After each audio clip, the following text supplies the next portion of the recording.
Hola, ¿qué tal? Esta es la primera clase del tema funciones continuas y en esta clase lo que vamos a hacer es ver la definición de continuidad, generalizar, digamos, la que pueden haber visto en el liceo, ver otras definiciones de continuidad, o sea, vamos a ver tres definiciones básicamente, ejemplos y algunas propiedades de el concepto de continuidad. Para empezar, les dejo una actividad donde tienen varias funciones representadas gráficamente, ¿sí? Se pide que indiquen el límite de f cuando x tiende a por la derecha, por la izquierda, el límite a secas, si es que existen, y en cada caso indiquen a su criterio cuál de esas funciones es continua en A. Les invito entonces a que paren el video y lo hagan. Bueno, supongo que lo hicieron. Solamente les quiero comentar algo. Estoy trabajando en un Word porque si encuentro algo para corregir, lo voy a hacer acá mismo. Resulta que, bueno, habrán estudiado la continuidad en cada caso. Se les habrá ocurrido que la función es continua, básicamente, como lo hacían en el liceo, ¿tá? O sea, pueden decir que es continua en un punto A si el límite de la función cuando x tiende a A coincide con f de A. ¿Tá? Por ejemplo, me voy a centrar en un caso bien puntual, que es este último, en donde ya habíamos visto que no existe hablar de límite porque A es un punto aislado del dominio. Entonces no existiría hablar de continuidad y voy a volver sobre eso. Ahora, si nosotros eh, traducimos, digamos, esta definición en términos de epsilon y delta, por la definición de límite finito, tenemos esa definición que está ahí. ¿Tá? Que básicamente lo que hice fue copiar la definición de límite, pero poniendo el resultado en vez de L, F de A. Ahora, hay un caso, la definición de límite dice esto, y nos habla de lo que pasa cerca de A, pero no en A. Y nosotros ya sabíamos que justo en A, eh, digamos, la imagen podría irse lejísimos, ¿tá? De L, y en este caso de F de A. Pero resulta que como digamos, en el eje Y, por así decirlo, la bola está centrada en FDA y tiene radio epsilon, si me paro justo en el centro de la bolita de centro A, la imagen necesariamente va a parar a la bola de centro FDA y radio epsilon, ¿está? Porque, digamos, el centro de una bola va al centro de la otra. Quiere decir que nosotros podemos, en eso que tengo ahí remarcado, olvidarnos de la condición bola pinchada para hablar de bola a secas, ¿no? O sea que tenemos una segunda definición que ahí le puse provisoria, que dice f es continua en A si para todo epsilon existe un delta tal que para los x que están, los x del dominio que están en la bola centrada en A de radio delta, sus imágenes caen en la bola centrada en f de radio epsilon. ¿Está? Ahora, tenemos dos posibles definiciones. ¿Tá? Y a primera vista son la misma, ¿tá? Una en términos de límites, una en términos de epsilon delta. Entonces, lo que voy a hacer es, por lo menos, mostrar con un par de ejemplos por qué preferiríamos la segunda, en términos de epsilon y delta, en vez de la definición en términos de límites. Y fíjense que tenemos en el primer ejemplo una función de dominio n constante, ¿tá? F de x igual a 1 para todos los naturales. Ahora, las funciones constantes son las que se portan mejor que todas y son continuas. Es más, en cursos de topología van a ver que las funciones constantes son siempre continuas. Esto es equivalente a aquello de que las asociaciones constantes convergen, ¿sí? Y básicamente lo que se van a hacer después en topología es ver que si cambian los abiertos, y acá no me di mucha bola, las funciones constantes son muy nobles, son constantes, son continuas independientemente de quiénes sean los abiertos. Fin. Entonces, lo que pasa acá es que esta función querríamos que sea continua por todo lo que venía diciendo. ¿Está? Pero ahora, no tiene sentido hablar de límite porque los puntos del dominio son aislados, ¿tá? No son de acumulación, y si no son de acumulación y hablamos de puntos aislados, no tiene sentido hablar de límite. O sea que según la definición uno no es continua. Pero si se fijan, según la definición 2 sí es continua y basta básicamente tomar, para un epsilon cualquiera, tomar delta igual a un medio, ya que las bolas de centro A y radio en medio cortadas con el dominio, que son los naturales, en este caso dan solo el centro, por lo que este, es obvio que se cumple la definición de continuidad. ¿Está? Entonces acá decimos, bueno, parece que la segunda definición, en términos de epsilon y delta, incluye casos que la primera deja por fuera. ¿Está? Bueno, hay otra acá que estaría parecida, también definida en N, justifican ustedes. Y hay otro ejemplo, eh, que es este. Nosotros queremos que se cumpla una condición de continuidad en términos de sucesiones, que esto lo vamos a probar en esta clase, es parecido a los teoremas de pasaje. Si tenemos una función f de dominio x y codominio r a un punto del dominio, y si sabemos que una sucesión cuyo recorrido está incluido en x, o sea, en el dominio de f, y em, tiende a, esto para cualquier sucesión que cumpla esas condiciones, entonces f de x sub n, que se acuerdan que es otra sucesión, tiene límite f de a partir de eso querríamos concluir que f es continua en x igual a. Nosotros ya sabíamos que esto pasaba cuando eran puntos de acumulación, ¿tá? O algo parecido con los teoremas de pasaje, porque hablábamos de los límites, ¿está? Le teníamos que agregar la condición x distinto de a, x sub n, perdón, distinto de a, bla, bla, bla. Fíjense que, eh, bueno, si otra vez tomamos la del ejemplo, el ejemplo uno, ¿está? Eh, por ejemplo, si agarramos una sucesión incluida en el dominio de la función que es n, que tenga límites ceros, la sucesión necesariamente, por ser convergente y de términos naturales, tiene que ser constante, lo que implica que f de x sub n es igual a uno. ¿Está? La del ejemplo anterior, ¿cuál será?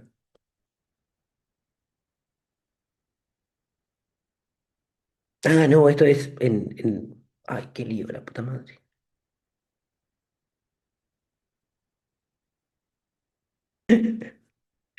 Estoy riendo acá, que no sé ni qué escribí. No, resulta que, tomando como venía diciendo, una sucesión de términos incluidos en el dominio de la función f del ejemplo uno que eran los naturales, que tiene límite cero, necesariamente es constante, ¿tá? Por ser una sucesión de términos naturales convergente, o sea, x sub n constante cero implica que f de x sub n es uno, por lo que toda esta condición se cumple. A partir de esto querríamos concluir entonces que f es continua en cero, pero no lo es según la definición uno, sí lo es según la definición 2. O sea que podríamos buscar nuestros argumentos, vamos a definir la continuidad puntual de esta forma. Si tenemos una función de dominio x real, por supuesto, y codominio R, un punto del dominio decimos que es continuo en A, sí y solo si para todo epsilon mayor que cero existe un delta mayor que cero tal que si x es un punto del dominio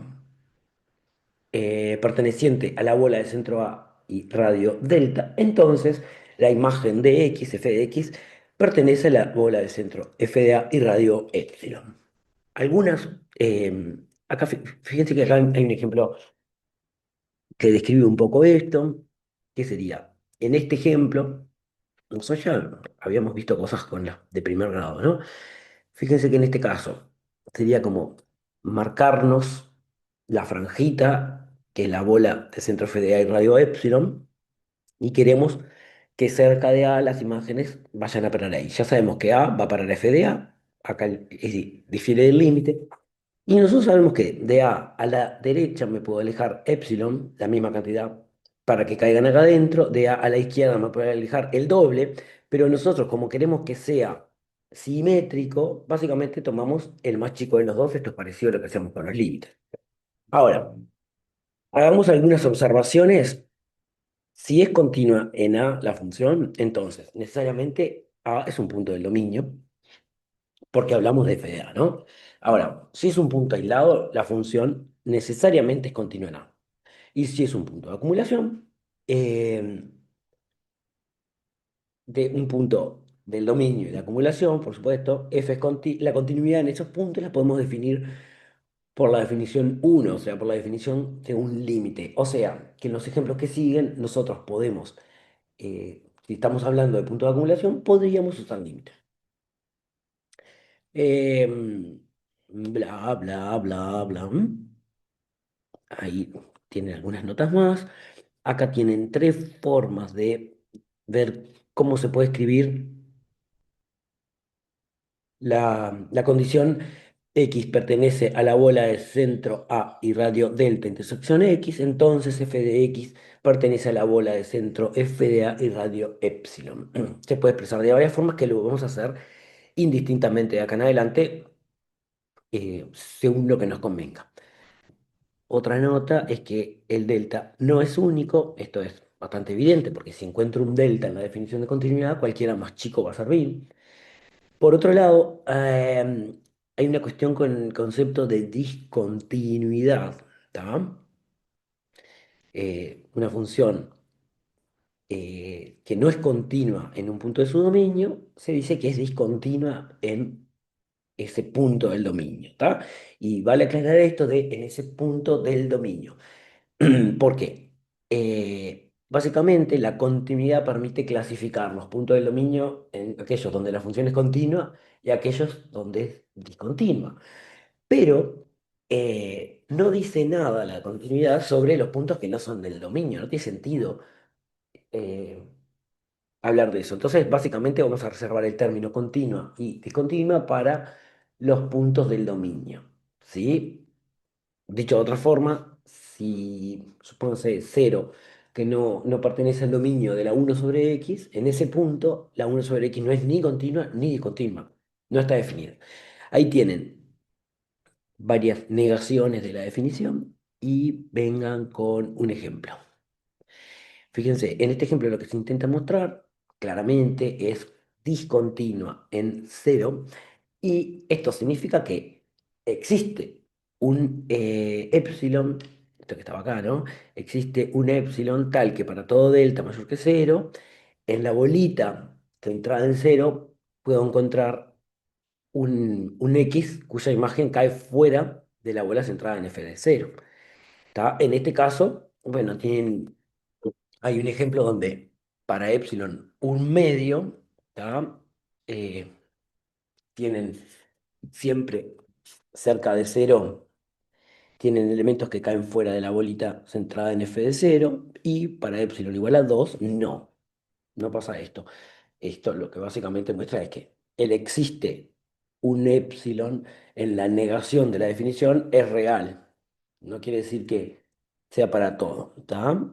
Y lo mismo pasa con la función de Dirichlet, que ya la conocen, que la imagen de cualquier racional es uno, la imagen de cualquier irracional es cero, y acá basta tomar epsilon un medio en la definición de continuidad para probar que no es continua en ningún número real.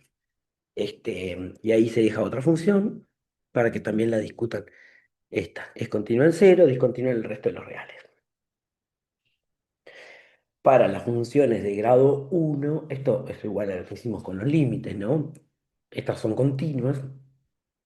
A secas quiere decir que son continuas en todos en los reales.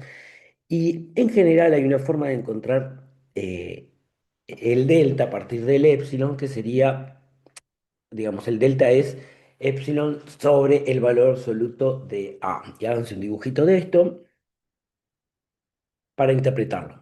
Sin embargo, para la función x cuadrado, por ejemplo, esta función también es continua en R, o sea, continua secas, es continua en todos los números reales. Para A igual a uno y epsilon igual a un medio, te pueden calcular el delta, que básicamente lo pueden hacer con un dibujo, y observar que estas dos tienen alguna diferencia. Para las de grado uno, a ver, para la x cuadrado tienen para a igual 1 y epsilon un medio, les da un valor de delta, para a igual 5 y epsilon un medio les da otro valor de delta. Acá esto representa una diferencia con... Ahí está.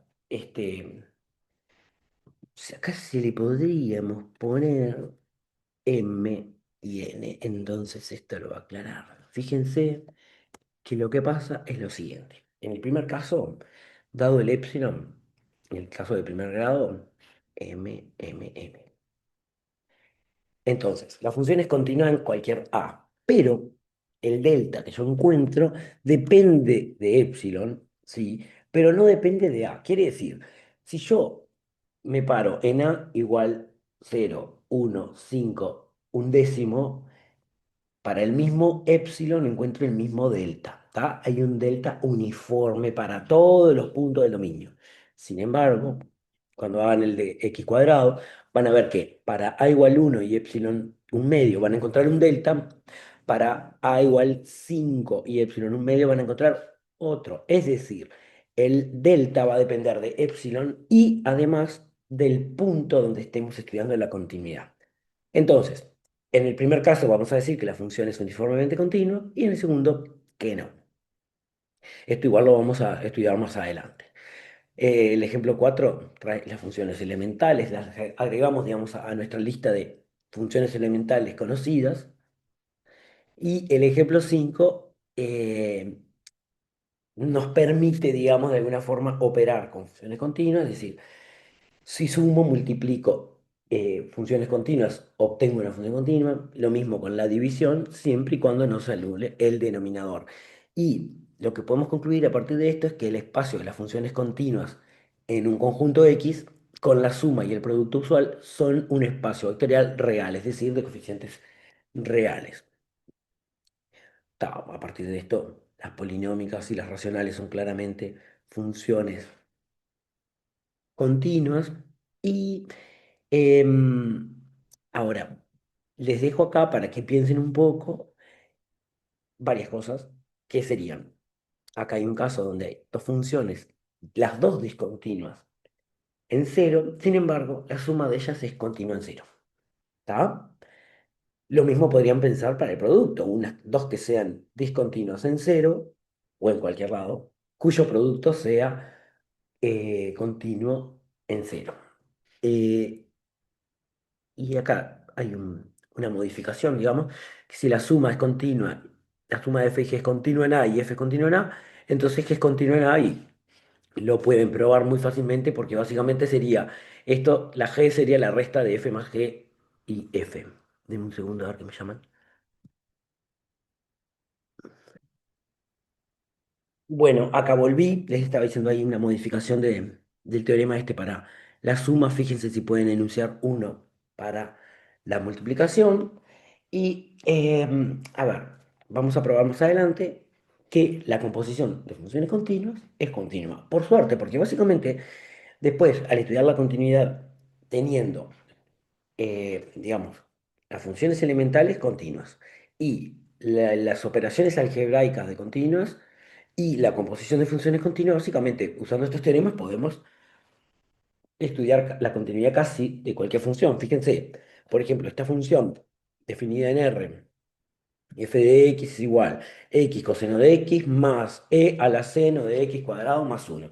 Si usáramos la definición, sería una porquería. ¿A quién se le ocurre tomar un epsilon para encontrar un delta? No sé ni cómo sería el gráfico de esto, no nos importa, pero básicamente fíjense que esta función, a grandes rasgos, es una suma.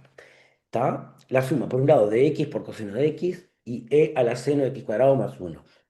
Ahora, si cada pedazo, cada sumando fuera continuo, usamos la continuidad de la suma. Pero x por coseno de x es un producto de dos funciones continuas, de más. Esa parte es continua.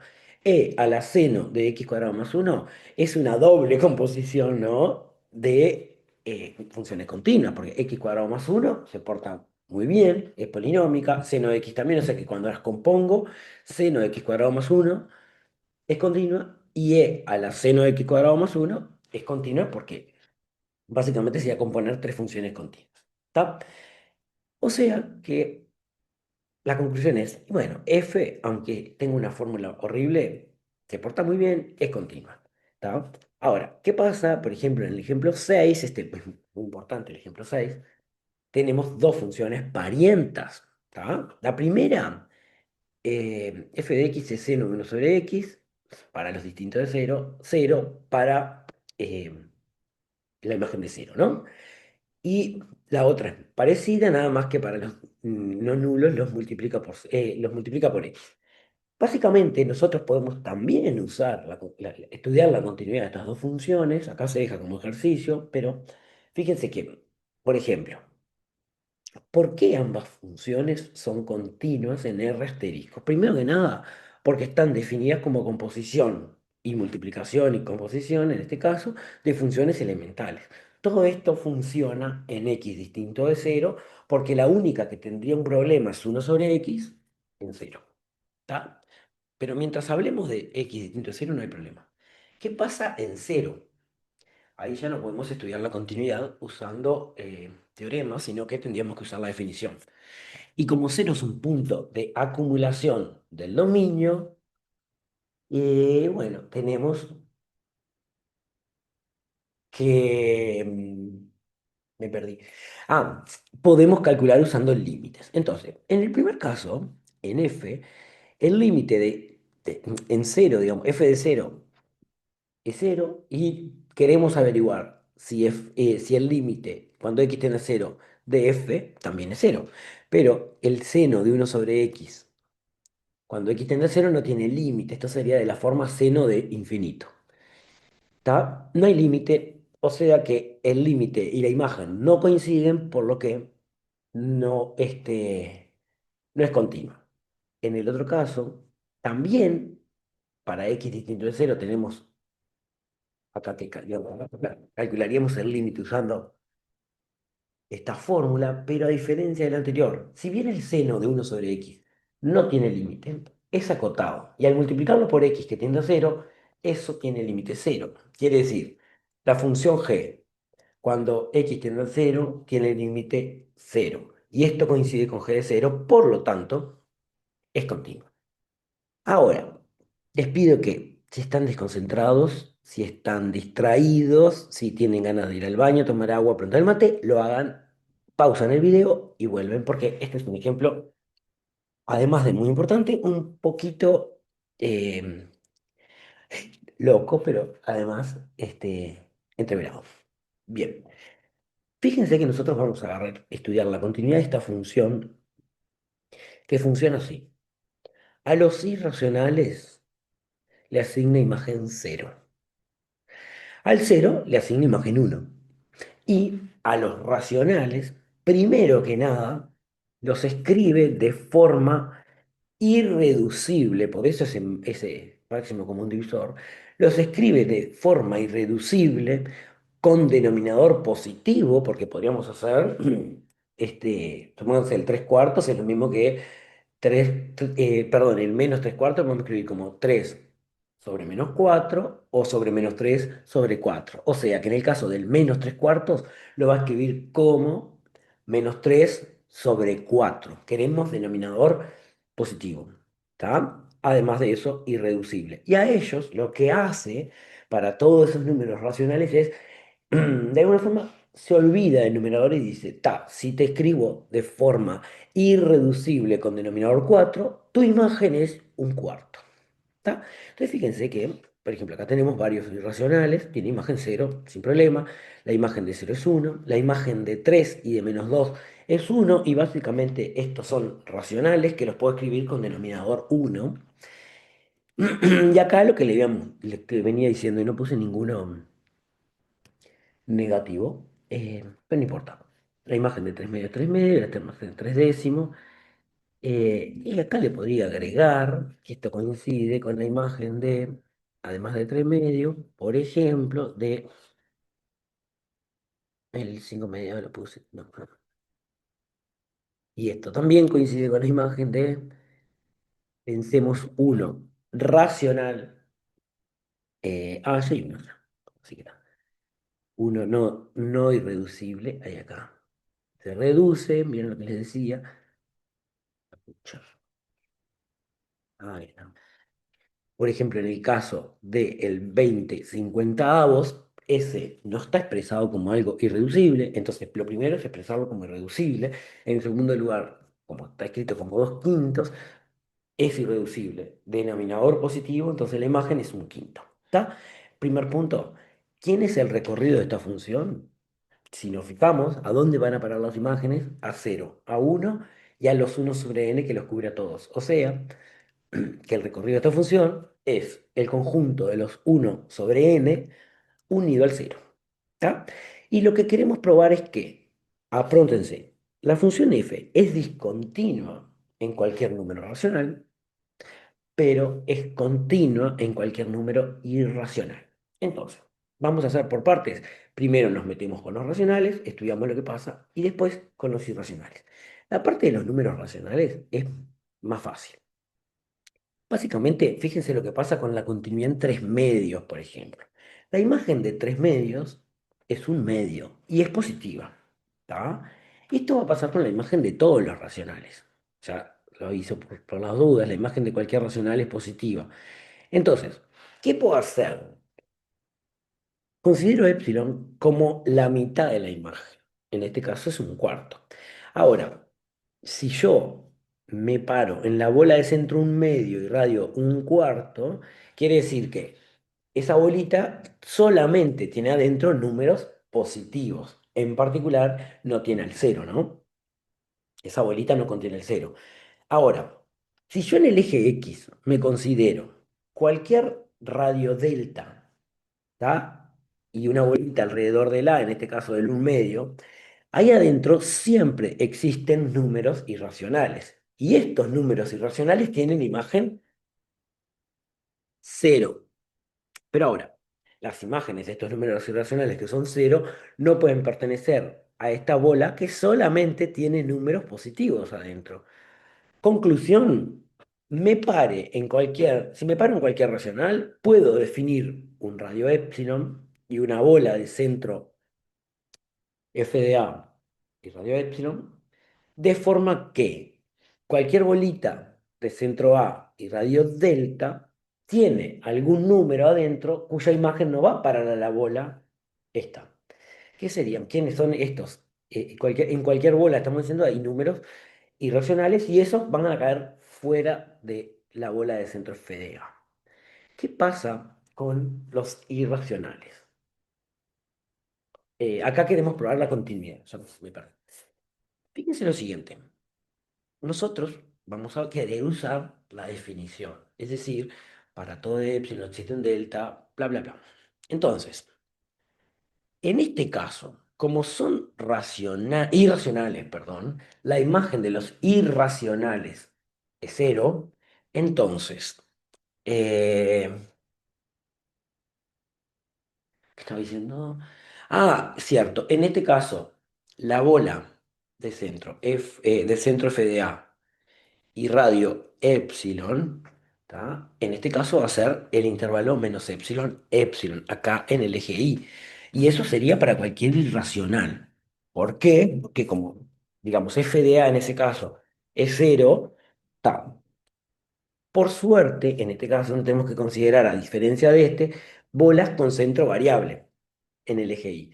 En este caso, siempre que nos paremos en un irracional, la bola centrada en la imagen va a ser un intervalo simétrico respecto a cero, el menos epsilon epsilon.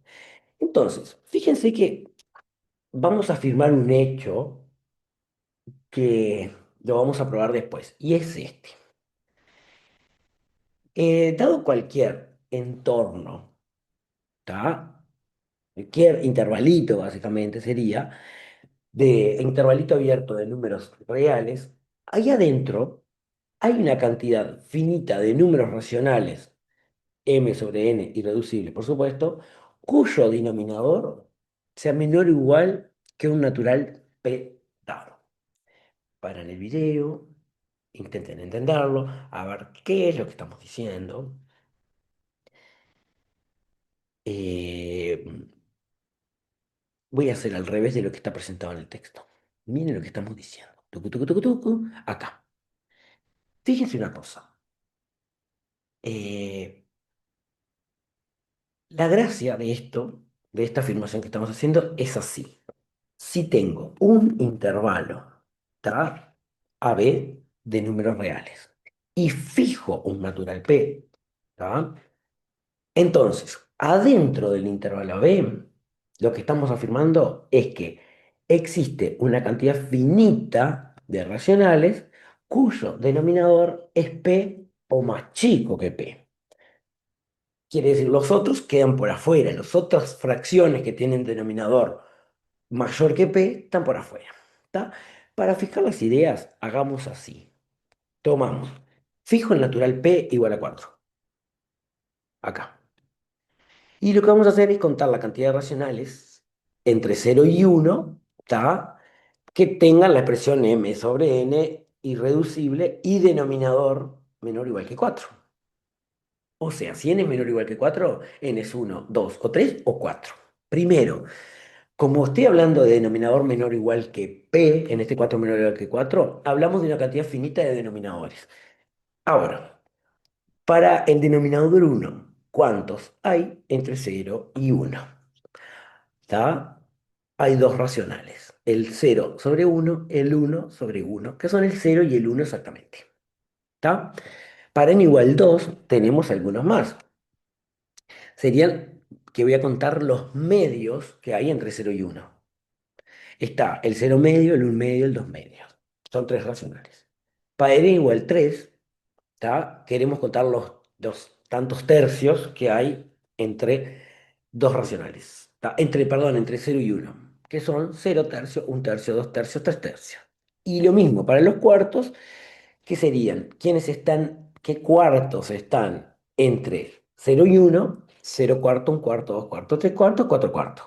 Ahora, si contamos todo eso, lo peor que nos puede pasar es que se repitan algunos. ¿Tá? Los que están en rojo, algunos se repiten, pero lo que es verdad sería que entre 0 y 1, ¿cuántos números racionales hay irreducibles con denominador 4 o menos que 4? Una cantidad finita. Quiere decir, los cuentos tucu, tucu, tucu, se terminan. Y esto es genérico. Quiere decir, si fijo P, el denominador mayor que quiero considerar, y agarro dos números reales, entre esos números reales yo podría hacer lo mismo, contar la cantidad de fracciones con denominador P o más chico que P, y me da una cantidad finita. Fin. Esto, ¿para qué lo vamos a usar? Fíjense que, digamos, si, a ver, voy a seguir con esto. Si hay una cantidad finita ahí adentro con denominador P más chico, cuando yo me centro en A, sería un intervalo centrado en la cualquiera, ¿no? Esto que veníamos diciendo acá. Me fijo en un entorno, hay una cantidad finita para un P dado. Ahora, quiere decir que si yo fijo el P, como hay una cantidad finita, puedo achicar el radio de ese entorno, y supóngase que eran 10 fracciones ahí adentro con denominador P o más chico que P, entonces puedo achicarlo al radio de forma que no quede nadie ahí adentro con denominador P o menos que P. O sea que puedo achicarlo de forma que todos tengan denominador mayor que un P dado. Ahora, ¿para qué me sirve? Porque acá nosotros tendríamos que decir, todo esto sirve si yo digo, defino este P y para ese P trabajo. Ahora, fíjense lo siguiente, como vamos a probar la continuidad usando la definición de epsilon delta, primero que nada, dado epsilon mayor que cero. A partir de ese epsilon, lo que vamos a hacer es definir quién es el P que vamos a usar. Este denominador mayor que, sí, el máximo denominador. Fíjense que si yo digo, agarró un epsilon mayor que cero, entonces lo que estoy definiendo es el intervalo menos epsilon, epsilon centrado en f de a, en cero. ¿Tá? Si yo ordeno acá en el eje Y los 1 sobre n, o sea, el 1, un medio, un tercio, un cuarto, un quinto y así, fíjense lo que pasa. Hay un P que es el último que queda por fuera del intervalo y el siguiente, el 1 sobre P más 1, queda dentro del intervalo menos epsilon, epsilon. Y a partir de ahí, todos estos, el uno sobre P más uno, P más 2, P más 3 y así sucesivamente, todos esos caen dentro del intervalo. Entonces, ¿qué vamos a hacer? Fíjense que lo que dijimos acá es que, bueno, yo vuelvo a la definición, tendremos que encontrar el delta de forma que las imágenes, estas, caen dentro del intervalo naranja. Acá la función te hace, pum, caen adentro. ¿Cómo hacemos? Fíjense que si acá adentro, por ejemplo, hubiera un número, dijimos que los enteros tienen imagen uno. Si yo este intervalo, que insisto está centrado en un irracional, es tan grande que contiene un entero, la imagen de un entero va al uno, que se me quedó por fuera de menos epsilon epsilon. Si acá adentro hay alguien de denominador 2, la imagen va al un medio que me quedó allá afuera. Entonces miren lo que vamos a hacer. Acá adentro lo vamos a achicar.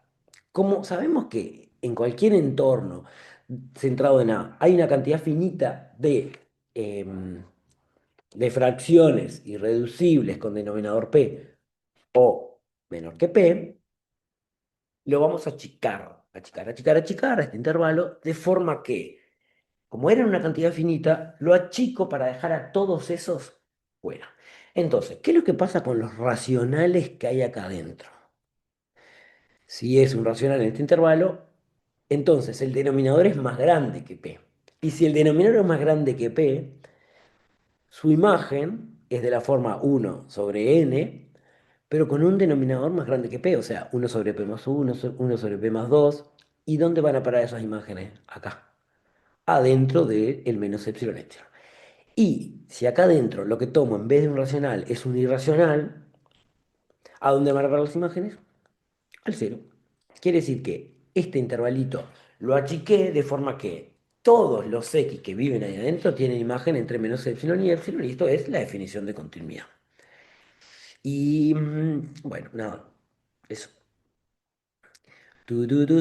Pueden buscar más info de esto. Ahí les dejo una referencia. Ay, esto no sé para qué lo hice.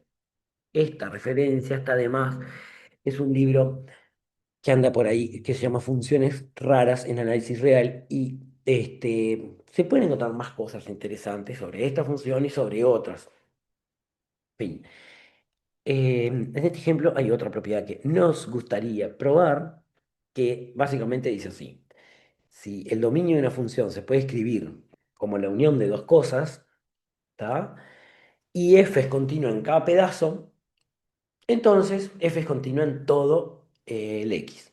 Lamentablemente esto es falso y ahí hay un ejemplo donde tenemos una función constante por tramos, donde la función es constante para x mayor que cero, mayor o igual, x constante para menor que cero, es continuo en cada pedazo, pero al unirlo no me da continuo. Esto lo vamos a estudiar en topología y básicamente si le agregamos la condición que sea abierto o cerrado, perdón, los dos abiertos o los dos cerrados, ¿tá? Que en ese caso se llama el lema del pegamiento. La propiedad sí sería cierta, pero lo dejamos por acá. Ahora tenemos un teorema que ya habíamos anunciado que sería sobre la composición de funciones continuas. Y lo voy a comentar un poco por arriba porque es la misma demostración, pero más fácil, que ya hicimos para el límite de la función compuesta. En este caso, hay restricciones que tenemos saldadas, ¿tá? Básicamente sería, si f es continua en A y g es continua en f de A, entonces la composición g con f es continua en A. ¿Está? Y esto se hace usando la definición em, según epsilon y delta. Obviamente f y g están definidas de forma que el recorrido de f está incluido en el dominio de g para poder componer. Entonces, antes de irme a todo este letrerío, la gracia sería, tenemos que probar esto. ¿Tá? Es la definición de continuidad. Si nos fijamos en esto, otra vez, la afirmación uno 2 bla, bla, bla, nosotros vamos a tomar acá un epsilon y queremos encontrar acá un delta, pero básicamente vamos a encontrar un R por la continuidad de G en f de A. ¿tá? Y eso es la afirmación uno. Y con este R vamos a usar la definición de continuidad de F en A y vamos a encontrar el delta. Sin embargo, acá no tenemos el problema que teníamos con los límites, ¿tá? Porque básicamente fíjense que si X es un elemento de la bola centrada en A y radio delta interseccional X, acá no tenemos el problema que la bola sea pinchada y probablemente los que están en A van a irse lejos porque los de A van a F de A y los de F de A van a G de F de A. O sea que estos del medio se portan divino, a diferencia de lo que nos pasaba con los límites. O sea que estos van a parar acá, que al final van a parar acá, que es lo mismo que decir intersección I, porque por la inclusión del dominio y recorrido, y estos van a parar al intervalito naranja centrado en G de F de A, y esta es la demostración, ¿tá? Y más adelante lo que vamos a hacer es probar otra de estas, otra demostración de este teorema, pero usando la definición según abiertos. Tucu, tucu. Acá lo que les dejo, no me voy a detener en esto, funciones de R en R, pero básicamente serían para negar los recíprocos y de alguna forma decir, ¿qué pasa si una de ellas es discontinua? ¿Puede ser la composición continua? ¿Puede ser discontinua? Estoy seguro que es discontinua. Ahora, si la otra, porque recuerden que no es lo mismo hablar de la suma de discontinuas que en el caso de la suma, por ejemplo, es lo mismo decir si f es discontinua y g continua, porque la suma es conmutativa. En este caso, no sería lo mismo decir, ¿qué pasa si f es continua y g es discontinua? ¿Qué pasa si f es continua? Bueno, no sé, si una y la otra, ya me olvidé lo que dije primero. ¿Qué pasa si las dos son discontinuas? Entonces acá tienen varios ejemplos para explorar qué pasa cuando, digamos, debilitamos algunas condiciones de la hipótesis, es decir, le pedimos menos cosas a las funciones. ¿Está? Y acá les dejo algunas propiedades locales, ¿tá? Que tienen sugerencias en rojo para poderlas probar. Tucu, tucu, tucu, la acotación local, así se llama la parte 2, la parte 3 se llama conservación del signo y la otra es, la 4 es como una comparación que tiene una interpretación ahí. em, sí, ya vengo. Una interpretación en gráfica. Deme un segundo.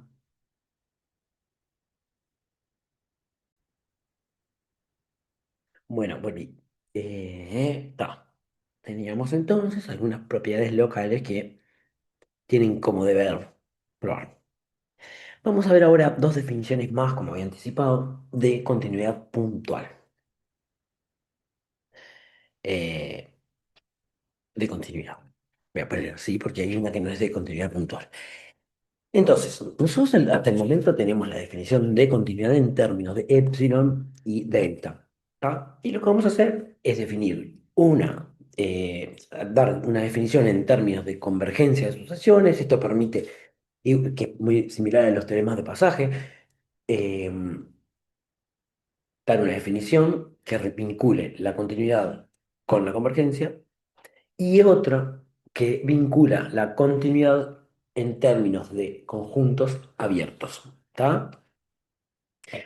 Y, ¿qué más? Bueno, la segunda definición que vamos a dar es global, es decir, para continuidad global y vamos a hacer algunas salvedades ahí, que esa es la definición que se va a, digamos, a proyectar para futuros cursos de topología. ¿Está? En términos de sucesiones convergentes, nosotros ya estudiamos, como venía diciendo, los teoremas de pasaje, ¿tá? Que serían como una condición necesaria y suficiente para estudiar límites de funciones en términos de, al hablar, en función de límites de sucesiones.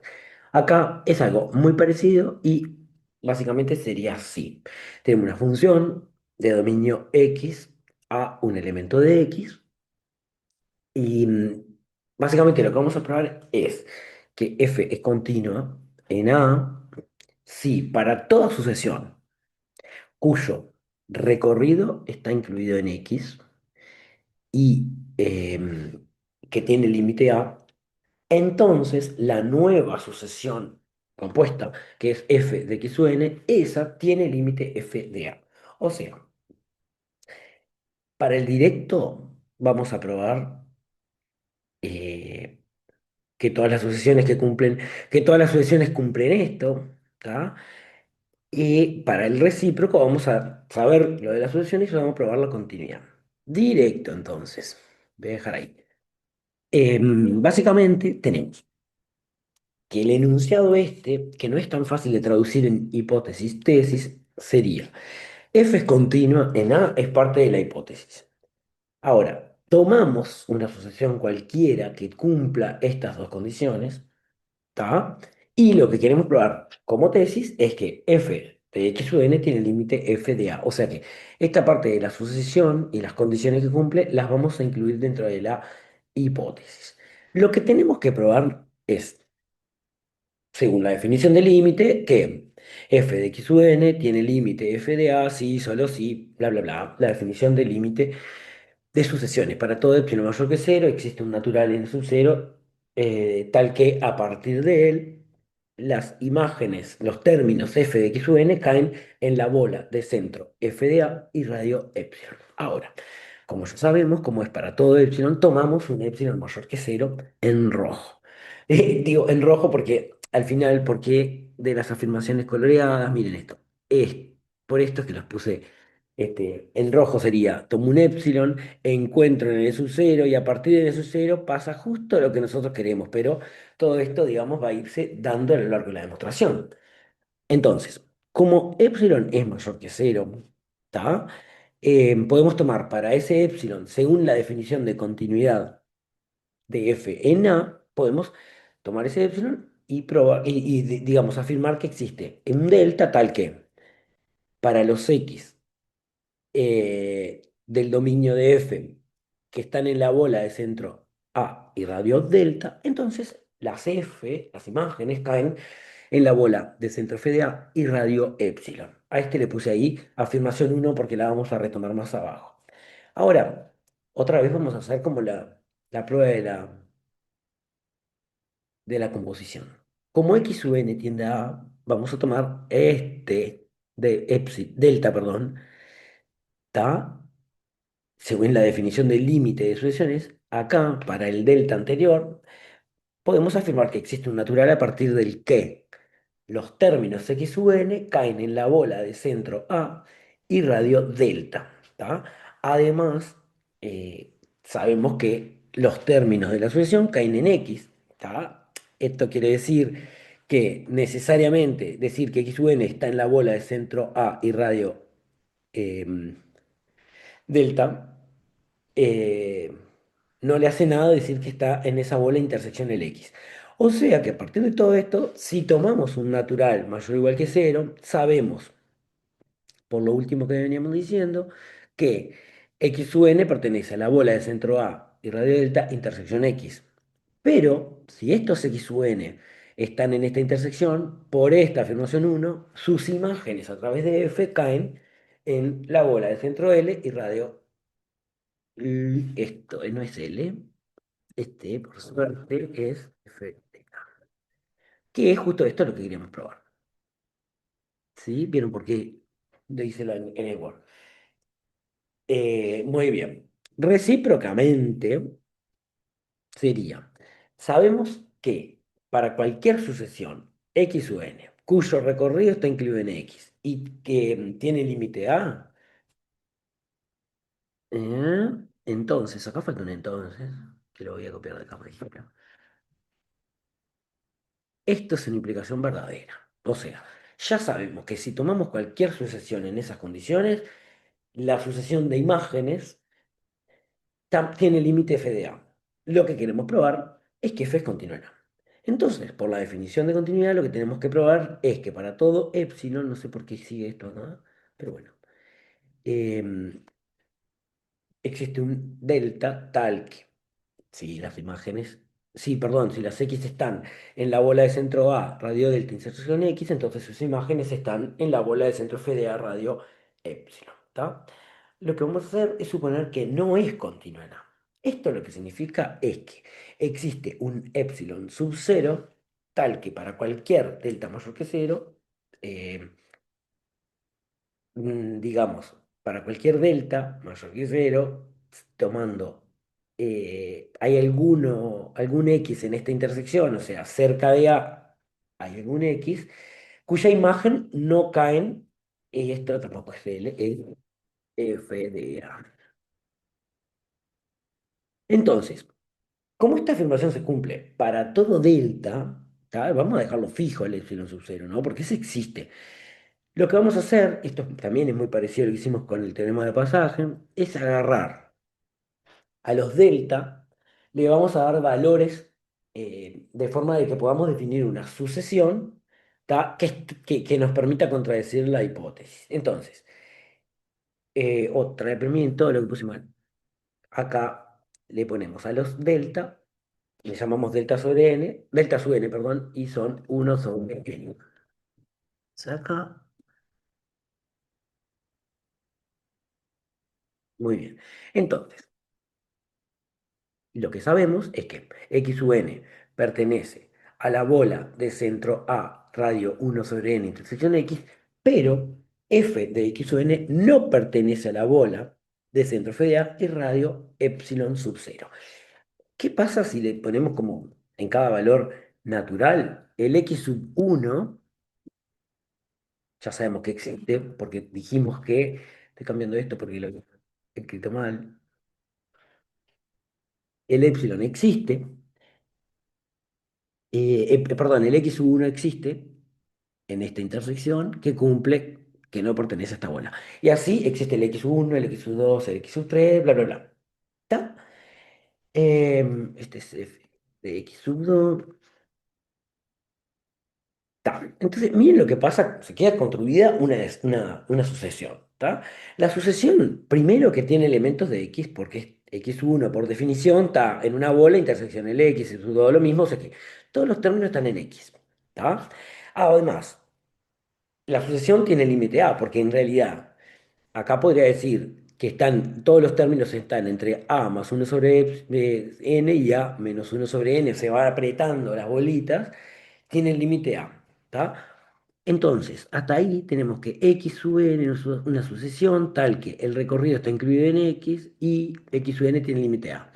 Pero fíjense que f de x sub n no puede tener límite f de a porque acá pusimos que f de a, perdón, f de x sub n, todos los términos de la sucesión, están lejos de f de a. ¿Tá? Los puedo separar a más de epsilon sub cero. Quiere decir esto, pudimos encontrar entonces una sucesión que de alguna forma niega la hipótesis, por lo que esto es absurdo. ¿Tá? Y ahí les dejo algunos ejemplos, que ni me acuerdo cómo se llaman, pero bueno. Tucu, tucu. Acá se prueba la continuidad de la función compuesta utilizando la caracterización por, sucesiones convergentes. Y ahora lo que vamos a hacer es, em, estudiar la caracterización de la continuidad en términos de conjuntos abiertos.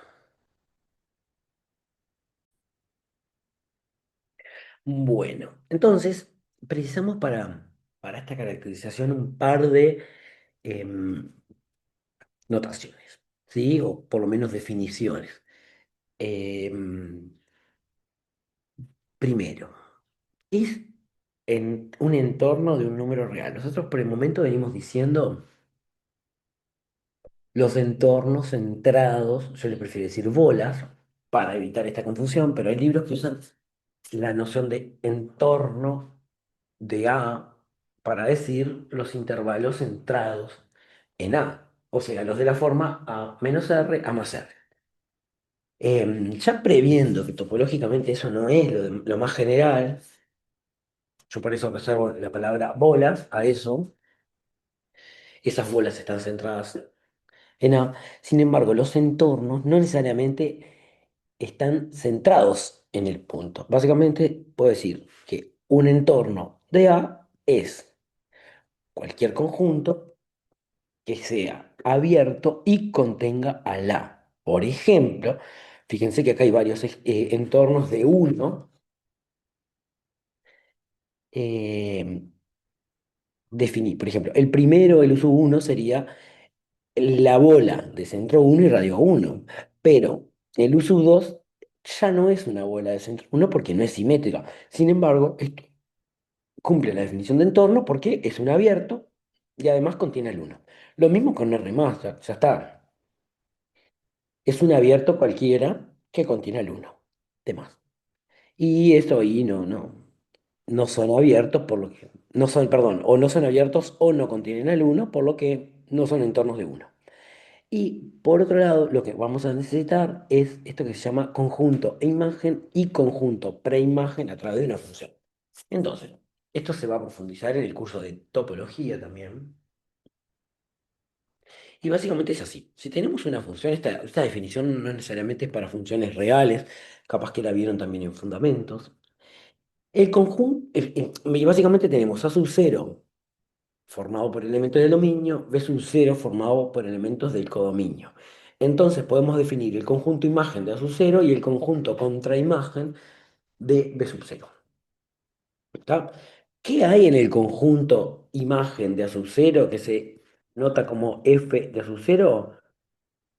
Todas las imágenes de los elementos de A sub 0. Es decir, uno agarra algo en el dominio, ¿está? Y digamos, le hallamos la imagen a cada uno. Y ahí que ha formado el conjunto de imágenes, ¿tá? El conjunto de imagen de cero. El conjunto contraimagen de cero, que a veces se dice también la preimagen de B sub 0, que se anota como f era menos 1 de B sub 0, lo que tiene adentro serían, a ver, todos aquellos elementos del dominio cuya imagen cae en B sub 0. Quiere decir, yo me paro en una función real, me paro en el eje Y y lo que me pregunto es, ¿cuáles X del dominio tienen su imagen acá? ¿Está? Y lo que nos va a importar bastante sería que hay una condición necesaria y suficiente para pertenecer al conjunto contraimagen y sería un elemento X del dominio, por supuesto, pertenece al conjunto contraimagen de B sub 0 si y solo si su imagen, o sea, f de X, pertenece a B sub 0. ¿Está? Em, Bla, bla, bla. Acá les dejo varias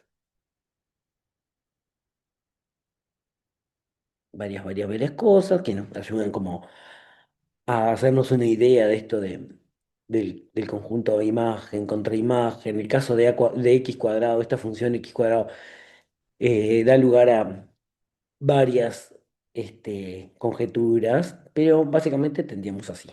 Y estas cosas son las que vamos a usar.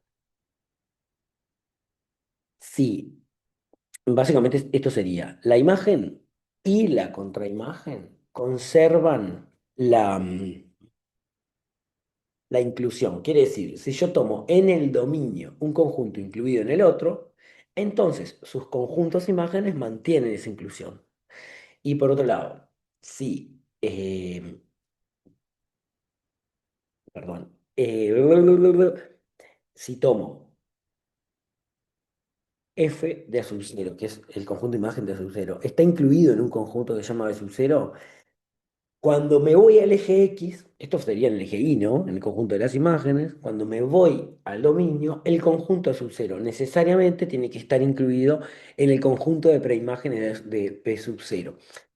Esto es importante en este sentido.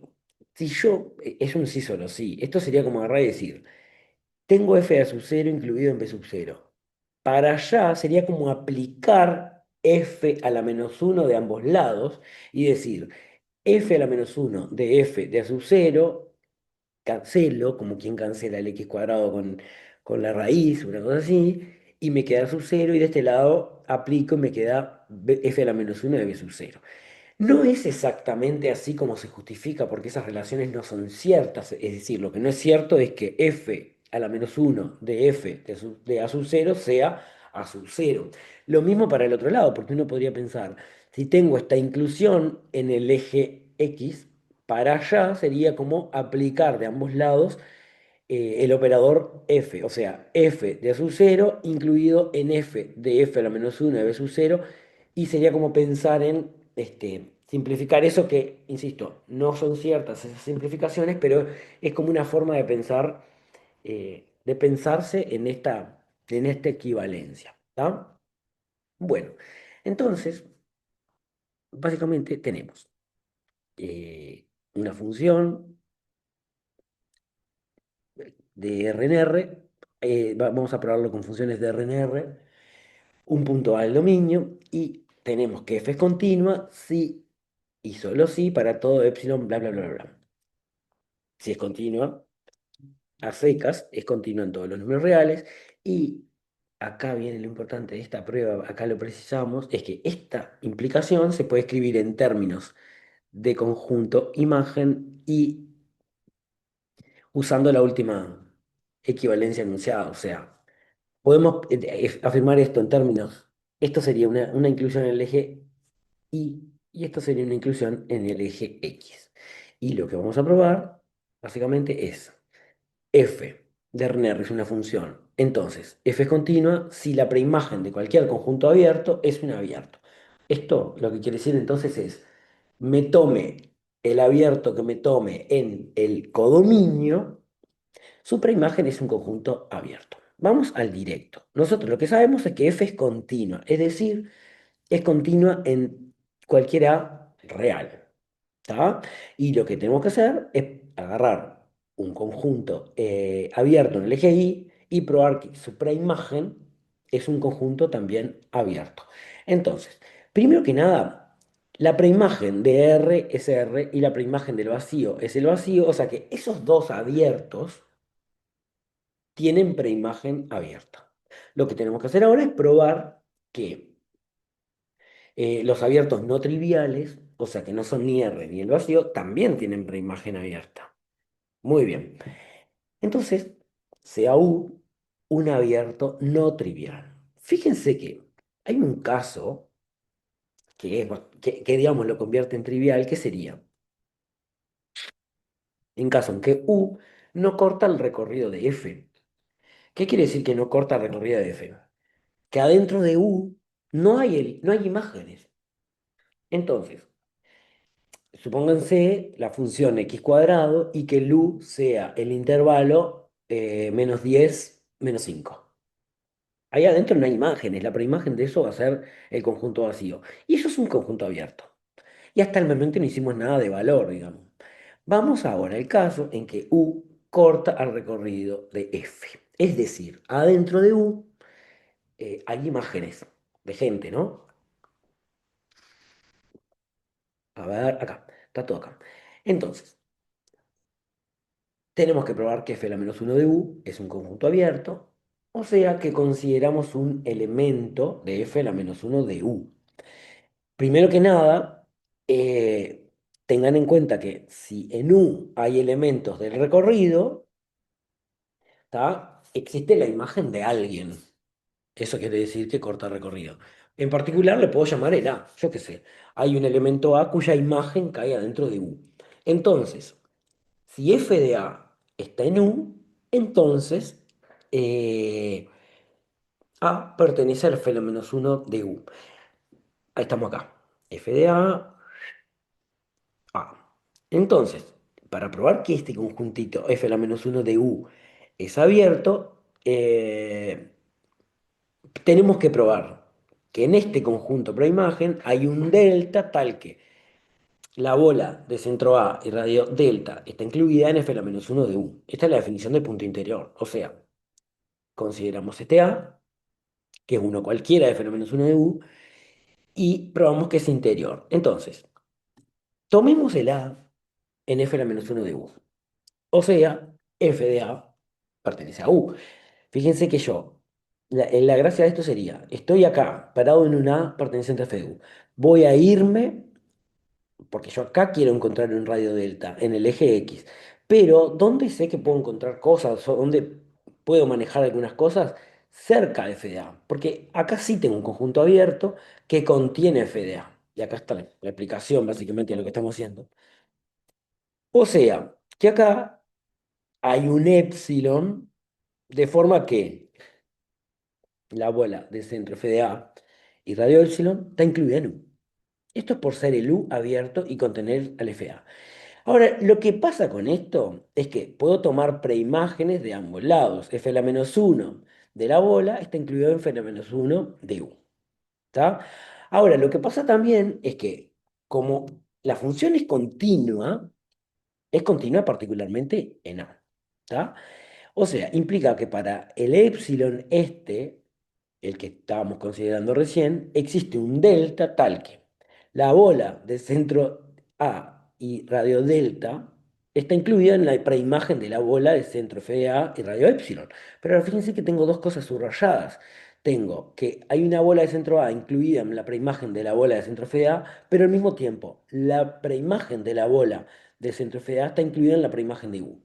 Moraleja, por transitiva, la bola de centro A y radio delta está incluida en F la menos uno de U. Y eso es lo que queríamos probar. Encontrar acá un radio de forma que, de afirmar que la es un punto interior de F la menos uno de U.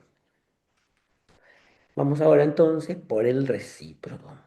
Lo que sabemos es que la preimagen de cualquier conjunto abierto es un conjunto abierto. Y lo que vamos a probar es que F es continua, o sea que es continua puntualmente en cualquier A perteneciente a R. ¿Está? Ta, eso. Sea entonces una real y un epsilon mayor que cero cualquiera. Ya sabemos esto acá. Lo que tenemos que probar es que es continua en A. Por eso agarramos el epsilon mayor que cero. Sabemos que la función es continua. Perdón, sabemos, por hipótesis en este caso, lo que sabemos es que la preimagen de cualquier abierto es un conjunto abierto. En particular, la preimagen de la bola de centro F de A y radio epsilon es un conjunto abierto. Además, como esta bola contiene F de A, el conjunto preimagen tiene al A, es decir, A pertenece a Fl-1 de la bola. Entonces fíjense que estas dos cosas,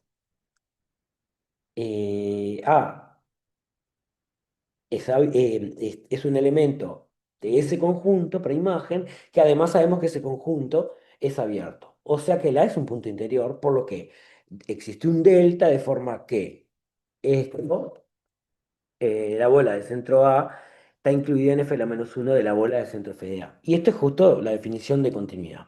¿Está? Eh, bueno, esta salía más fácil. Y hay algunos comentarios sobre esto. Por ejemplo, nosotros estamos trabajando acá, primero que nada, con la preimagen de conjunto abierto.